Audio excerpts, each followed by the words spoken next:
All right, I welcome you back. Thank you for staying with us this morning. This is newspaper headlines and analysis on Dominion Television, Ibadan. I'm Oluwayemi Adelakun. This morning, I'm not alone in the studio.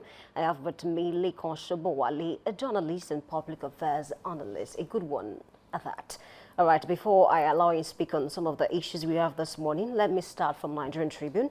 I have this headline that says, why I picked Amupito as INEC chair. That's coming from Tinubu. Council of State approves his choice. Bill Gates, now 158 others to get national honors. New Police Trust Fund repeal, reenactment coming. And of course, another headline this morning saying, insecurity in Nigeria not driven by religion. Senate clarifies. Will continue to prioritize citizens' needs in your budget. That's coming from Makinde. Away from that headline, I also have this one that says, Ekiti governorship primary, AP said this qualifies Kayode Ojo sacks Enugu State Working Committee to conduct public hearing for amendment of party constitution. When I read the story yesterday that he's been disqualified from actually contesting for the primaries, I was a bit shocked looking at the fact that he was in Ado Ekiti yesterday, and a lot of people came out from the 16 local government area to wish him well and the likes. But then he's been disqualified from the race. Away from that line, I also have this one that says Tinubu leads tributes as Christopher Kolade dies at 92 is life and times. The former NBC boss, a lot of Nigerians are saying, oh, we lost the gem, an intellectual to the core. And then the president, also, spoke about him to say that, he's one of the finest men, that we had in this country. And of course, his loss, is something that, he cannot deal with at the moment. Away from that headline, I also have this one that says Tinubu pardons about Macaulay Vatsa Lawan, grants amnesty to 82 inmates. And a lot of Nigerians are saying this, pardon that is being granted to people that have died long ago, is it really necessary? I love my analysts to help me, break that down this morning. It's time to turn to him. Lekon Shobowale, welcome on board this morning. Good morning, Yemi. How are you? I'm very well. I'm very well. All right, let's start from this headline that says, why I picked Amupito as INEC chair. That's coming from Tinubu. Because I read a story yesterday where some persons who are very passionate about zoning, are saying that, the last person, that, held that position was from the northeast. Why did the president go to the north central to pick a Yoruba man from Kogi State? Well, I don't know, but I think in choosing INEC chairman, okay, I don't think we need to consider where the person comes from. Picking INEC chairman, it should be based on merits, it should be based on credibility and the antecedents of the man. Professor Amupito, if you read his profile very well, you see that he's a man that has a huge wealth of experience, and he has served diligently in all the positions he has occupied. And okay. So I think what the president considered, is merits, or was merits, and not whether not center or not. So many people were even saying that the president should have considered the Southwest, where he comes from. But for president to have picked Professor Amupito from the North Central in Kogi State, I think, the president has tried to display his impartiality, and we want to be neutral. That I'm from the Southwest, I'm picking someone from the North Central, so that the opposition will not come, and that's why you have this minimal, noise of because before now, many of the opposition parties have been saying that the president will likely pick a retired judge.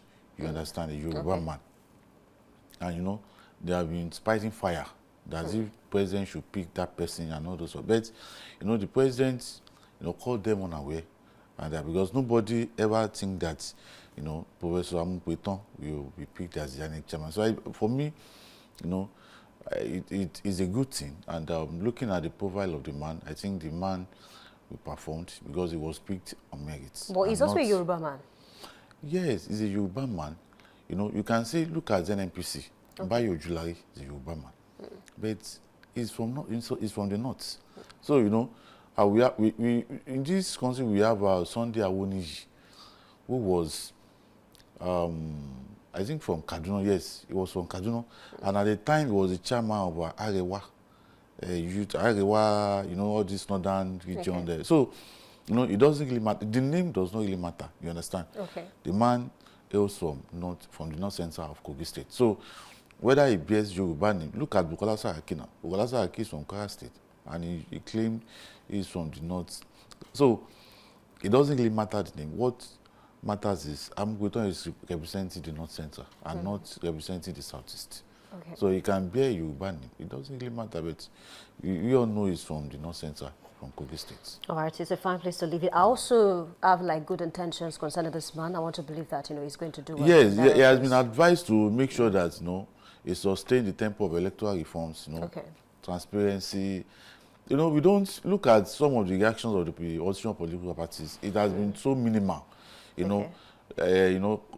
Considering what we've been hearing before Amupeton was picked. So I think the choice was a good one, because the noise has been so minimal. We are not hearing all this noise and all this. So I think the choice was a good one. All right, let's talk about Ekiti State now. I have this headline that says, Ekiti Governor Primary, APC disqualifies Kayode Ojo, and that same day, that was yesterday, sacks Enugu State Working Committee to conduct public hearing for amendment of party constitution. A lot of persons did not see that coming. And to see that it was even in Ado Ekiti yesterday, and then a lot of Ekiti people came out to support him, but he was denied entry into the party secretariat. What do you make of this situation? See, maybe it is you are the one that didn't see it coming. Okay. For me, I know it will happen. Kayode Ojo is an Abuja-based politician, and not that of Ekiti-based.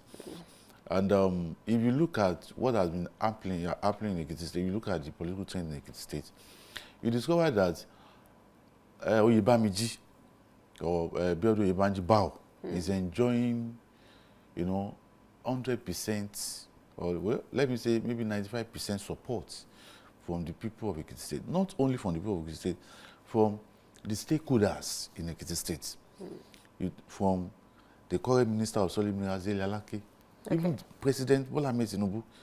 Fayose confirmed that he has asked President Bola Ahmed Tinubu twice that, sir, who are you supporting for Ekiti 2020? He said, go and support Bao. President confirmed it. Fayose is in support. Segun Oni is in support. Former Governor Daybreak is in support. Virtually everybody in Ekiti State, not only from APC, even in opposition parties, they are in support of this man.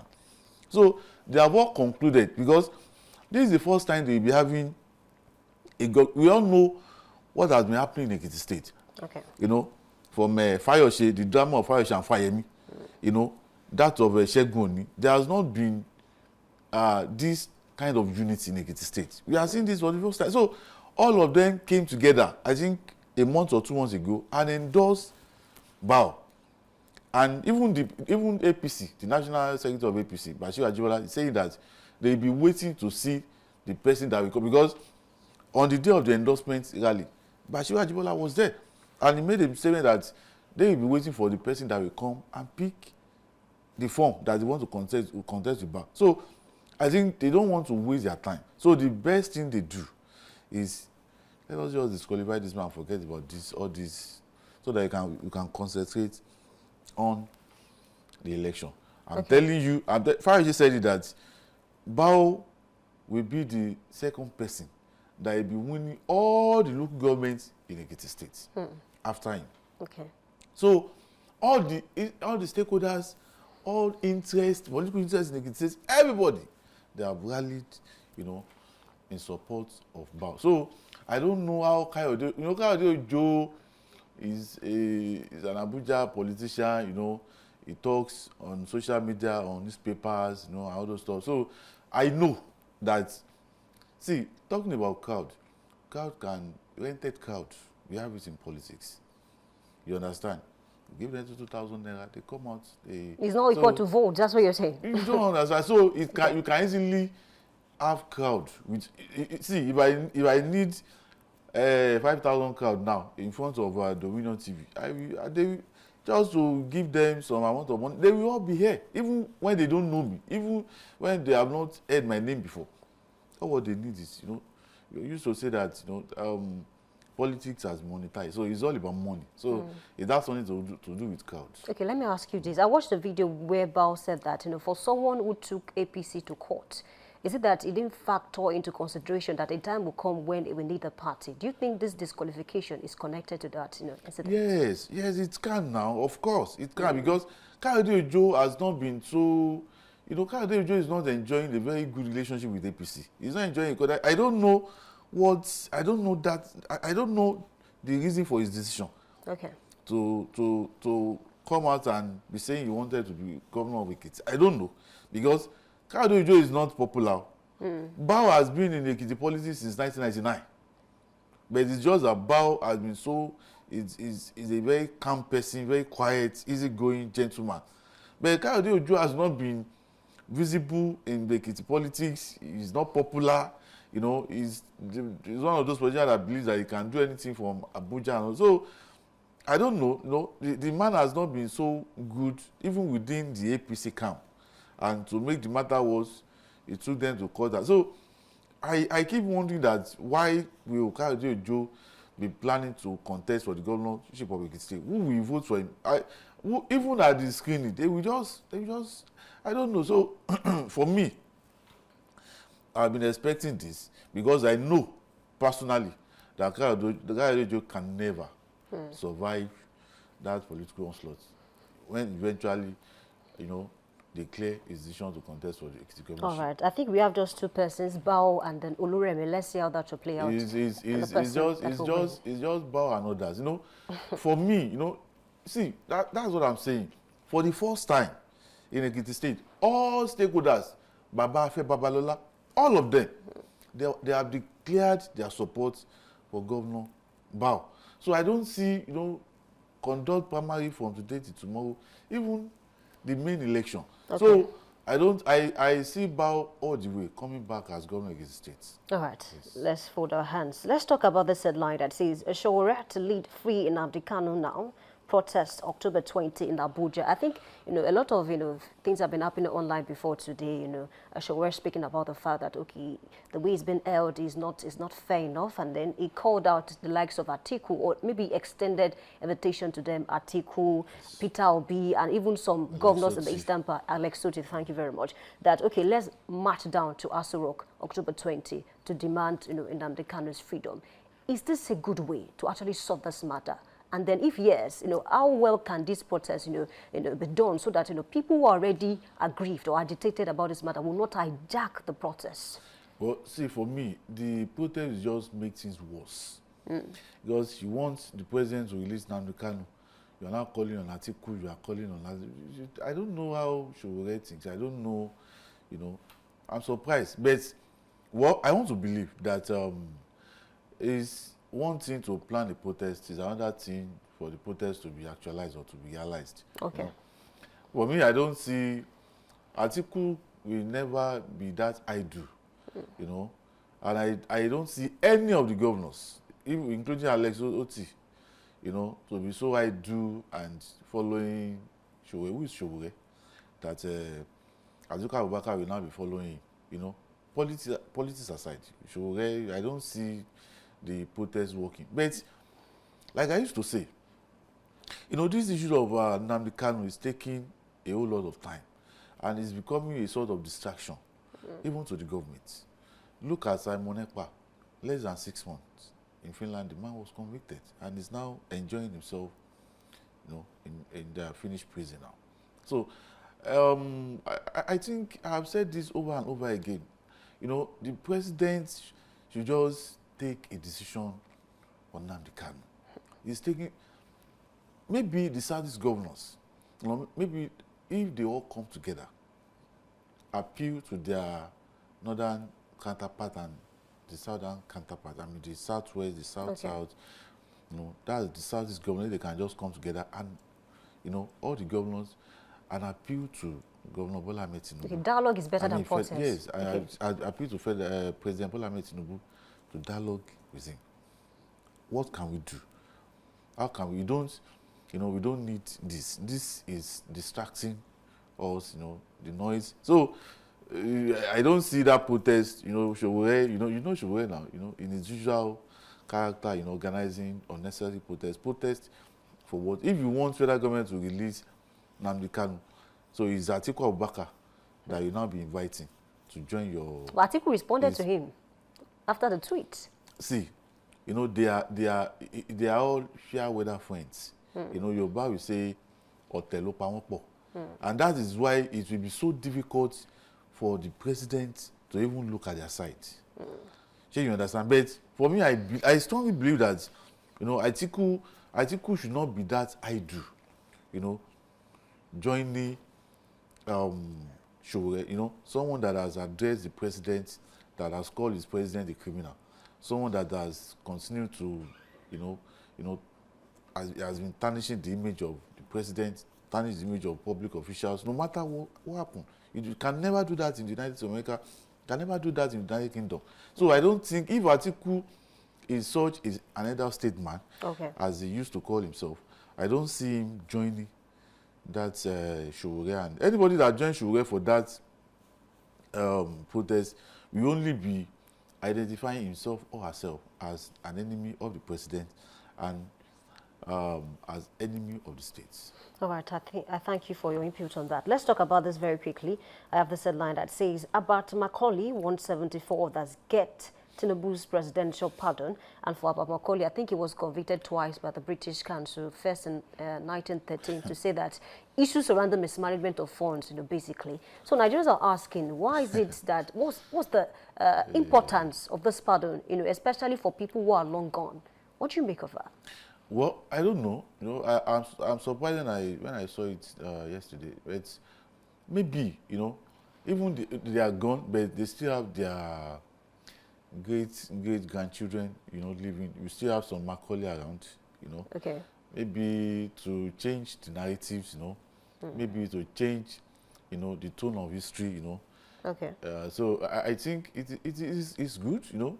One way or the other, Macaulay also contributed to the socio-economic, to the national development. But I think it is important for the federal government to, at this time, review, you know, the acts, you know, governing the National Merit Award. You know, because sometimes when you see people that are being honored with this national award, you'll be surprised. You just look at it about Macaulay. You know, 1914. You know, if not for some of us at this generation, if not for some of us that we were taught history while you were in secondary school, I'd be wondering, who is about Macaulay? Don't understand. And you know, in the last few years, you know, or thereabout, history has been wiped out in some of our secondary school. It has just been introduced recently. And Chinese was, you know, I think we are still on the matter actually, because the federal government is trying to introduce Chinese too. So, you know, children of nowadays will be wondering, if I ask my son, who is Abba Macaulay, maybe he will just be looking at me like, Abba Macaulay, who is that? So, federal government should try to review the provisions, you know, that governing the acts of this national honor, so that they will not just be, you know, some people have also talked about the Ogoni 4, you know, the Ogoni 9. So I think the federal government should at least take a look at the provisions, the acts of this national honor, if possible, to review. You know, you don't just give national honor to, you know, you don't just give national honor to people, you know, anyhow. You know, there should be a standard. You know, they talk about the falcons, the falconets, you know, the tigress, you know. So we should, you know, national honor should be categorized. You know, when you are saying the national honor, people just believe that. People don't know that there are various kinds of national honor, and national honors are various.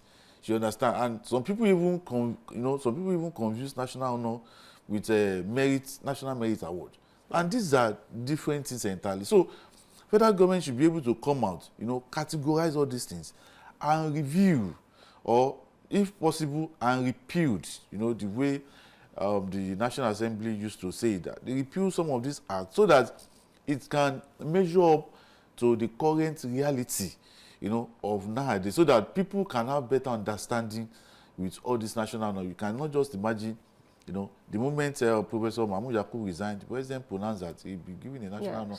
You know, there should be a standard, you know, for all these things, and not just that the president will just, I know it is prerogative, power of the president to give national honor.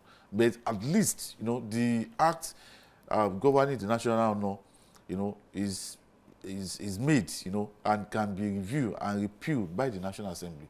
So I think they should be able to do that. Give Abba Macaulay national honor. They welcome developments, and it's good. Okay. Away from that headline, there's a particular headline on Vanguard newspaper where Peter Obi, the former presidential candidate of the Labour Party, came out to say that, INEC should begin to investigate the certificate of people who want to contest for elections, from now to 2027. And then, a lot of Nigerians are saying, okay, this is connected to what happened to the Minister of Science and Technology, a very crucial position. And then we are seeing cases of certificate forgery. UNN came out to say, okay, we are not the one that issued this certificate. What do you make of that? Because we've had similar cases too. Kemi Adeosun, Minister of Finance under President Muhammadu Buhari, also had that kind of situation. What do you make of all of this? Yeah, well, it is not new. It's only if you want to be deceiving ourselves. Peter Obi that is saying this, he knows he's a Nigerian now, so he lives in Nigeria, so he knows that this is not really. Sometimes when people talk, they just politicize all this thing. Sometimes I always find it so, it becomes unnecessary for me to respond to some of these things because it has been politicized. In 1999, we have Salisu Buhari. He was the first speaker in this present republic. He emerged as the Speaker of the House of Representatives then, and he claimed to had a certificate from University of Toronto. You understand? At the end of the day, after 6 months, it was discovered that he has no certificate in Toronto, and the man was, asked to resign, and he resigned. He later apologized. Do you realize that after 4 years of his time at the House of Representatives, after 4 years, during the administration of former President Olusegun Obasanjo, this man was made a chairman. This Salisu Buhari, he was appointed as the chairman of Nigeria Educational Curriculum something. The man that was asked to resign, the man that claimed he had a certificate from University of Toronto, the man was later made a chairman of an important educational institution, even in this Nigeria. So, all these things, when people are saying all these things, see, I only blame our politicians, because you have no reason to go and be. It happens to another Senate president, Evans Ewere. He talks about having a certificate from one university outside the country. It was a lie. So this will not be the first time. But I want to now ask questions that why all this falsification of results and all those stuff. In Ogun State, it happens to our Governor Dapo Abiodun. He claimed to have a degree certificate. He claimed to have finished from University of Lagos. University of Lagos said there is nothing like that. Later, Governor Dapo Abiodun said yes. Just like this Minister Naji, Dapo Abiodun said yes, he attended University of Lagos, but he never finished from University of Lagos. Same thing with this man. This man, he claimed to have got admission to University of Nigeria Nsukka, but never finished from University of Nigeria Nsukka. So how come the certificate? So I think it is very easy. As at this morning, the requirement in our constitution is SSCE. Even for the president, even for the governor, the requirement, the list is SSCE. So why forge certificate? One will now be wondering that, who do you want to impress? That you go to University of Canada, you go to Toronto, you go to... Why can't you give us your... If I'm to contest now for anything, even for the president, at least I have my SSCE. I submit my SSCE. But a lot of people will say that SSCE really is not the best for you to have if you want to handle some positions in Nigeria, because experience is needed. It is not for a lot of people to say it is not the best. Okay. The Constitution of Nigeria says is the best. Whatever the Constitution of Nigeria says is the best. It is not the people. Okay, now a lot of people are saying it's not the best, but there are some people at the National Assembly. Nobody is talking about it.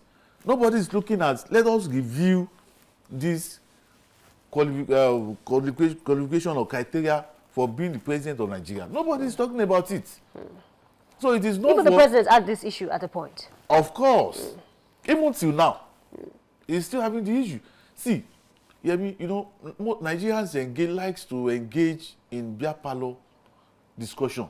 Okay. If you are saying, yes, they believe it's not the best, it is not for you to be saying it is not the best. You have representatives at the National Assembly. You have representatives at the Senate House of Reps. Why can't they look at this criteria and review it? Okay, henceforth, the basic should be university degree, HND, Polytechnic, NCE. So it is not for us, we just sit down in one place and you're saying that it's not the best for our country. No.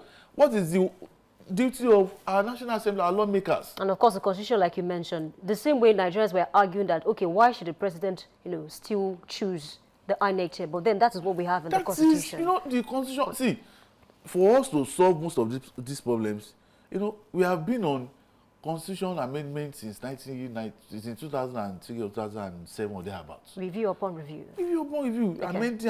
Amending. So I think the best, see, whatever anybody does, you understand, it is not their fault. It is the fault of the Constitution. So there is a need for them to go back to that Constitution and possibly review or amend. I think that's a very good option for people who are complaining about certain things that we have in the Constitution. A big thanks to you, Leko Shoboale, a journalist and a public affairs analyst, for joining us this morning. Thank you very much. All right, thank you for being a part of the segment. We need to take a short break now, and when we come back, big story will come up. Please stay with us. We'll be right back.